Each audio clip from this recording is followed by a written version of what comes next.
Hey guys, welcome back to the channel. Thank you for being here. My name is Andrew, coming to you from sunny Costa Rica. Guys, this morning's topic is going to be, did you ever really know the narcissist? Think about that for a minute. Guys, if you like the content, please subscribe. I'm going to jump right into this one. You were with the narcissist, and let's be real, you were not who you thought you were with. The narcissist turned out to be somebody completely different. Now, throughout the relationship, you understood that things weren't quite normal. They weren't quite gelling the way they were supposed to be gelling. You weren't being treated the way you were supposed to be treated, and you were being manipulated, gaslit, all these things that happened, but you couldn't put your finger on it. Then, of course, after the relationship ended, or maybe during the relationship, you had that light bulb moment that we talk about on the channel, and you're like, oh my goodness, I am or was with a narcissist. Oh my God. It's at that point that you begin to put the pieces of the puzzle together, but also that's when you think, like, my whole relationship, whether it was a week or 30 years, a lifetime, it doesn't really matter. Like, was any of this, like, did I actually even know this person? Think of it that way. So that's what this is all about. I'm gonna give you my opinion, my take, and then you guys please drop comments below what you think. But sincerely, like, let's say you have a healthy relationship with somebody, and you know, you've been, let's say, your lifetime friends, lifelong friends. Do you actually know that person? Of course you do. Do you know them inside and out? Well, you know them to the best of your ability, because each and every one of us has things that we don't share with other people, and let's be real, everyone has different sides to them. But in a healthy relationship, you like to think that, yeah, you can count on that person and you know who they are, what they're about, their beliefs, their core values. If you need help, they're probably there for you. Someone to grab a cup of coffee with, whatever, just to listen to you, and that's beautiful. That's a healthy person, and that's a healthy relationship. Going back to the narcissist, most of these things aren't true. The narcissist wasn't around for you. They didn't care about you. They didn't love you. They have no empathy. What they cared about was themselves. So, to answer the question, did you ever really get to know? Did you ever really know the narcissist? My experience here, my take is no. And the reason why I can say that with confidence in my situation is because when the mask slipped and I saw the narcissist for who they were, and over the past period of time, I put a lot of pieces of the puzzle together, and I've understood that no, they were just wearing a mask. And no, they didn't love me, they didn't care about me. They were just playing a part in their movie is what they were doing. And I happen to be an extra that did an awful lot, but that's what I happen to be. So no, I didn't know them, and I certainly don't know them now. I have no idea who that person is. I have no idea what they're about, what their beliefs are. What I do know is the narcissist takes from people, they manipulate, they destroy lives, they blow up relationships, families, friendships. Everything that takes a long time to put together, to construct in a healthy relationship, the narcissist will find a way to dismantle it eventually. They will. It may take time, but they will blow up the relationships like they always do. That's how they get their supply. That's how they breathe. But do you ever really know the narcissist? I don't think so. Because remember, the narcissist portrayed an image to you of a certain person, which actually was a reflection of yourself looking back. And that's how they manipulated you. But with every person the narcissist encounters, that's what they need to do. So they're never authentic, they're never genuine. They can't be the same person with you.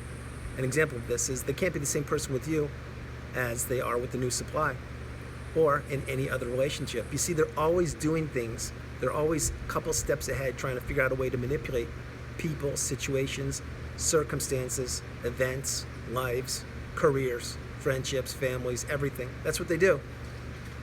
The narcissist, no, I don't think you ever really did get to know them. I think that what you did, this is my opinion again, is you got to know the version of the narcissist that they allowed you to see. And that version, let's be real, it grew old pretty quickly after the love bomb was over and you were being devalued. You found out pretty quickly how much this person actually cared about you, because the mask was getting cumbersome, it was getting heavy for them to continue to wear. But the devaluation stage carried on, and like we talk about on the channel, you continued to fight for the relationship, work harder on that hamster wheel to maintain a somewhat semblance of a relationship, or healthy relationship, even though it wasn't. And you kept on working and working and working until something snapped, until you had that light bulb moment, like, I'm not doing this any longer, I'm not taking this. Or maybe you had, maybe you were pushed too far, and you couldn't take it. Maybe you discarded the narcissist. Whatever reason happened of the ending of the relationship, you never really did get to know the narcissist. You see, what it was it was just a person that was portraying an image of somebody that you wanted to see, you believed in, and you continued to believe in for the duration of the relationship until something changed and the relationship ended in some capacity. And then when that mask got extremely cumbersome and tiresome for the narcissist to wear, they're actually, sincerely, they like exhale. They're like, thank God, like, I don't have to do this any longer. I don't have to keep this front up with this person, which in this case was you. And then they exhale, they move on, and they find a new person to destroy, manipulate, take control of, and devastate. And they change their whole mask. They change their whole appearance. Everything about them they do. So that person, the new supplier, whoever these new people are, they're not going to get to know the narcissist either. Consider it this. Consider it's like you're in a Hollywood movie, and you know, and it's your turn to be in the movie, and they're like, okay, go to makeup, go to wardrobe, and change your makeup. You know, they change your eyebrows, your hair, your whatever, your whole facial appearance and your clothes. You go do the Hollywood scene, you come back, and then they take all that stuff off you, and then tomorrow you have to do a different scene, and you wear different clothes and gear and everything. That's what the narcissist does. It's exactly what they do, each and every day. Each and every day. And with every relationship, remember, that's why the narcissist doesn't have long-term relationships with virtually anybody, because the mask gets too heavy, it gets too cumbersome. They don't want to continue the facade. They would rather have a bright, shiny new object or toy, which in this case is a person or supply, so that they can change wardrobe again, like in that Hollywood movie I'm explaining. You see, they like new things. They like to change the wardrobe. That's fun for them. Change is good, because constant and level and healthy in a relationship, it's boring for them. And the one thing the narcissist doesn't like is boring. They don't. If you really think about that for a minute, you'll know I'm telling you the truth. They can't stand boring or ordinary. If you really want to blow up a narcissist, and I'm not telling you to do this, I'm just saying, call them ordinary. Just say, yeah, you're really ordinary. Like, well, there's nothing special about you. Don't do it. I'm just giving you an example. Because they can't stand that. In their minds, they think that they're superior. They're better than you. They're better than everybody. They make no mistakes. They can't be wrong. Every decision they make is perfect. That's why they don't apologize. That's why they can't say, I'm sorry, or I was wrong, or things like that. But getting back on track, did you ever really know the narcissist? I don't think you did. I really don't. And if you're really reflecting back on your relationship right now as you're watching this video, again, and thank you for being here, I really appreciate it, you'll understand that no, how could you know that person?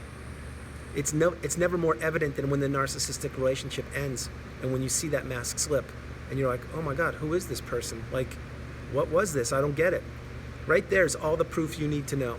If you ever thought you did not or did know the narcissist, like actually who they really are, you don't.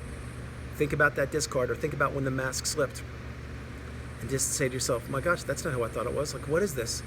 And it's absolutely eye-opening. It's shocking. It blows your mind if you've experienced that. Because how can somebody you spent so much time with, let's say you were married, significant other, neighbor, teacher, whomever, it doesn't matter who it is, how can they actually act like that for the duration of the relationship and do this day in and day out when you were being authentic and genuine and you were actually just being yourself and normal and a beautiful bright light? But they weren't. They were like, okay, I've got to do this again. Wardrobe, let me go to the bathroom, change wardrobe. Okay, what are we doing today? Things like that. That's what they do. And it honestly must get really tiresome. It really must be draining to do that. And you may say, well, Andrew, why do they do this? I don't get it. Why don't they just live their lives authentically and healthy and normal, like, I shouldn't say normal, but, you know, like most other people? It's because they can't and they don't want to. You see, the life of a narcissist is nothing but a charade. It's nothing but cloak and dagger. It's fooling people, manipulating people, taking advantage of people, taking from people looks, money, energy, control, jobs, status, families, friends, social circle, anything they possibly can. Health is a huge one. They take anything they possibly can for themselves, and then they devalue you, and then they discard you, rinse, wash, repeat. That's what the narcissist's life is. That's the life cycle of a narcissist. So, whereas right now, as you're watching the video, you're saying, wow, I don't really think I did know them. You're right, you didn't. I'm sincerely letting you know, I don't believe you did know them. And for any length of the relationship, I don't know how you could have known them, because they were constantly trying to wear that mask, and constantly trying to fit in, and constantly trying to trying to put the pieces together to make them seem authentic when in fact they weren't. That's why that's why the narcissist had rage fits. That's why the narcissist disappeared for days at a time. That's why they didn't text you. All these reasons, like we talk about gaslighting and stonewalling and object constancy, all these things we talk about, but other reasons that they disappear and behave the way they do is because they need to give themselves a timeout. This is real. They need to give themselves a timeout and say, okay, wow, I need to get away from this because I need a break from wearing that mask. And if I go, let's say it's a couple-day weekend, the narcissist just goes away for a couple days. They get away from the person, the significant other, whomever, and they can exhale. And they're like, oh my God, okay, I can just like, and then they map out their new path of destruction or manipulation. That's what they do. And they come back and you think they're charged. Like, hey, how was the weekend? Was it great? And they're like, yeah, it was fun. Well, what about it? You know, what's the big deal? They never really let you know how it was, of course. But the whole purpose of that was probably A, to get supply, but more importantly, B, to recharge their battery, to be like, okay, here we go, round 54. What am I gonna do this time for the next 6 months? Things like that. Guys, I hope you're liking the video. I'm kind of bouncing all over the place, but I wanna let you know, I'm gonna close it out right now. I honestly don't believe you ever get to know who the narcissist really is. I don't. I just don't think it's possible. If you think otherwise, it's fine. Please drop comments below, let me know. But the narcissist is continuously changing. They're shape-shifting. They're just slithering around to fit into someone else's life. That's how they move around. So I don't believe, honestly, you will ever get to know who the narcissist was. And now that we know what narcissism is and we went through the narcissistic abusive cycle, we don't really care anymore either. That's up to them to figure out what they want to do. Guys, I hope you liked the video. I loved doing it from sunny Costa Rica. This is Andrew. God bless you. Namaste. Have a great, great afternoon. I'm going to shoot another video today. Be blessed. I love you all and have a great afternoon. God bless you. I love you. Bye-bye.